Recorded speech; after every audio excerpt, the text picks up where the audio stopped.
Hi friends, ఈరోజు నేను ఏమేమి చేస్తాను అనేది చూపిస్తాను, చూసేయండి. ఈరోజు అయితే కాకరకాయ అనమాట, కాకరకాయ ఫ్రై, టమాటా చారు.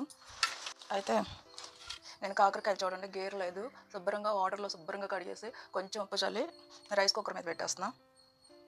నేనైతే ఆవిరి మీద ఉడకబెట్టాను అనమాట. పైన పొట్టు ఏం తీయలేదు, చేస్తుంటే మంచిది అలా అని. అయినా చేదేముండవు. ఇప్పుడు నేను ఇందులో ఇవి వేయించేసి కారం చల్లుతాను అనమాట, ఫ్రై చేస్తాను. ఎలా చేస్తాననేది చూసి ముందైతే చిన్నులపాయ కారం అనమాట, బాగుంటుంది వేస్తే. కళ్ళు ఇవన్నమాట చిన్నులపాయ కారం. కాకరకాయలు వేయించుకున్నా.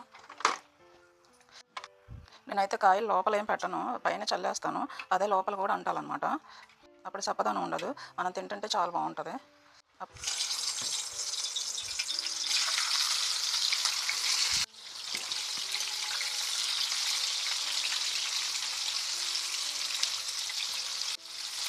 కొంచెం ఆగనిచ్చేద్దాం.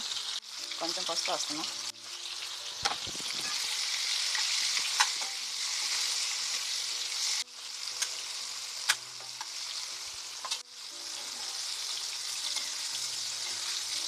బాగా క్రిస్పీగా వేయించనండి, ఎందుకంటే అంత బాగా వేసి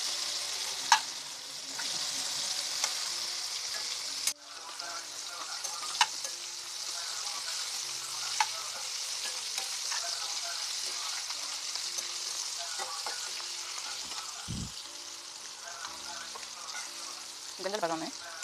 చాలా మంది గింజలు తినరు, మా అబ్బాయి అస్సలు తిండవు. చాలా బాగా క్రిస్పీగా వేయించకూడదు. చాలా మంది బాగా వేగితేనే బాగుంటుంది, ఇష్టంగా తింటారు. నేనైతే అంటున్నా మెత్తగా ఉండాలన్నమాట తింటుంటే.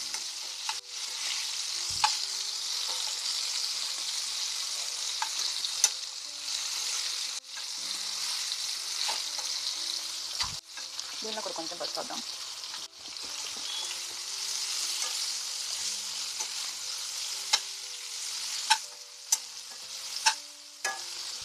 మొత్తం వేసేస్తాను అనమాట.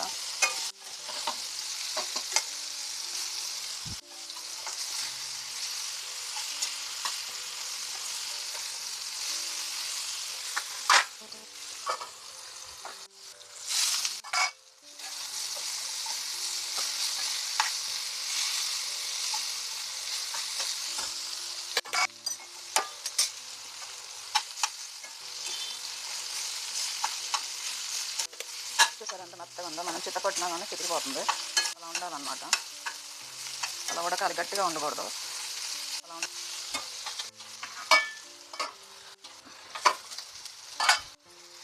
కారం వేసి వస్తున్నాం, చిన్నలపై కారం.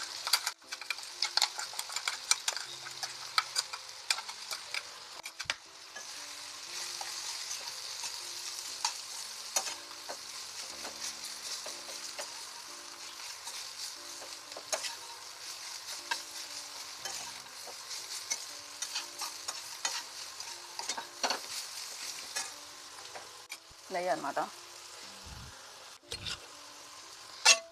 నెయ్యి అయిపోయింది, ఇంకా కరగేయాలి.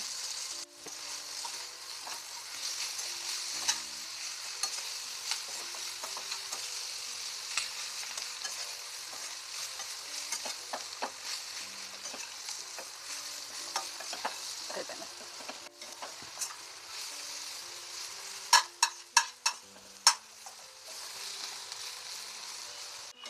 దీనిలో కరివేపాకు అదేం వేయలేదు కదా, నేను ఇప్పుడు ఇందులో చారుకు తాలింపు వేస్తున్నా. దీనిలో తీసేసేస్తాను అనమాట, ఎందుకంటే ఆయిల్ వేయను ఇంకా, అందుకని చెప్పేసి చారులో వేద్దామని.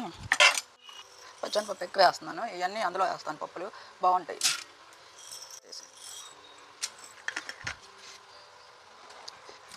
ఫ్రైల్లో పచ్చనిపప్పు చాలా బాగుంటాయి, నోటికి తగులుతూ కరకరలాడుతుంటాయి.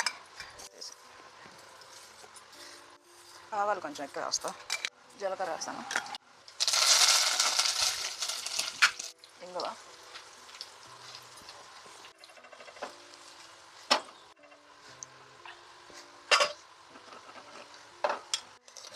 ఆయిల్ రాకోకుండా ఈ మట్టికే వేస్తున్నాను అనమాట. ఆయిల్ అయితే రానివ్వట్లేదు. అదే